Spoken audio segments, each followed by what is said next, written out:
आप लोग अब परदेशी या प्रवासी नहीं रहे। एफेसियों के नाम संत पौलुस के पत्र से अध्याय 2:19। मधुरिम सुप्रभात। मेरे प्रिय भाइयों बहनों, युवा साथियों और प्यारे बच्चों, स्वागत है आप सभी का ट्रिनिटी क्रॉनिकल्स के वचन सन्मार्ग की इस श्रृंखला में। आज का वचन आहार एफेसियों के नाम संत पौलुस के पत्र अध्याय 2:19। आज का यह इस वचन हमें परमेश्वर का परिवार, हमारी सच्ची पहचान, जो अब हमारी नई पहचान हो गई है, इसकी याद दिलाता है कि हम अब अकेले, पराये और अनजान नहीं रहे, बल्कि परमेश्वर के परिवार का हिस्सा बन गए हैं। पुराने नियम में परमेश्वर की योजना प्रारंभ से ही परमेश्वर ने अपने लोगों को अपने साथ एक संबंध में बुलाया।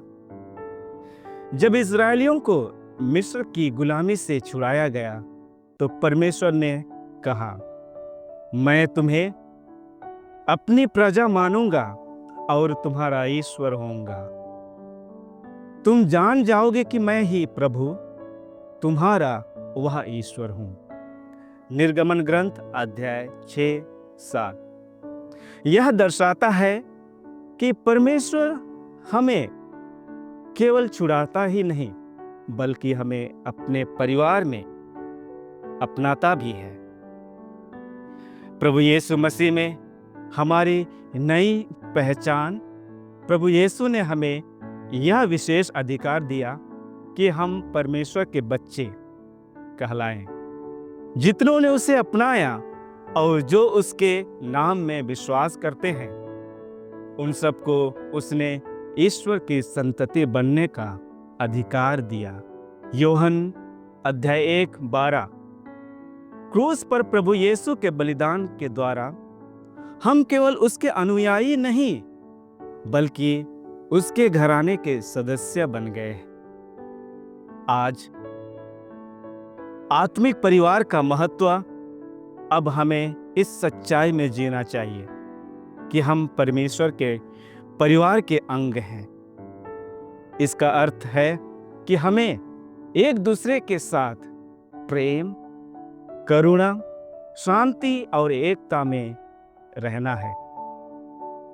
जैसा भजनकार अपने भजन संहिता में कहता है, ओ भाइयों का एक साथ रहना कितना भला है, कितना सुखद है। अध्याय 133:1 में। इसलिए हमें अपने नए आत्मिक परिवार में विश्वास, प्रेम और सेवा के साथ जीना चाहिए, क्योंकि अब हम परमेश्वर के घराने के हैं। क्या आपको इन जीवंत और शाश्वत वचनों पर विश्वास है कि आप लोग परदेशी या प्रवासी नहीं रहे?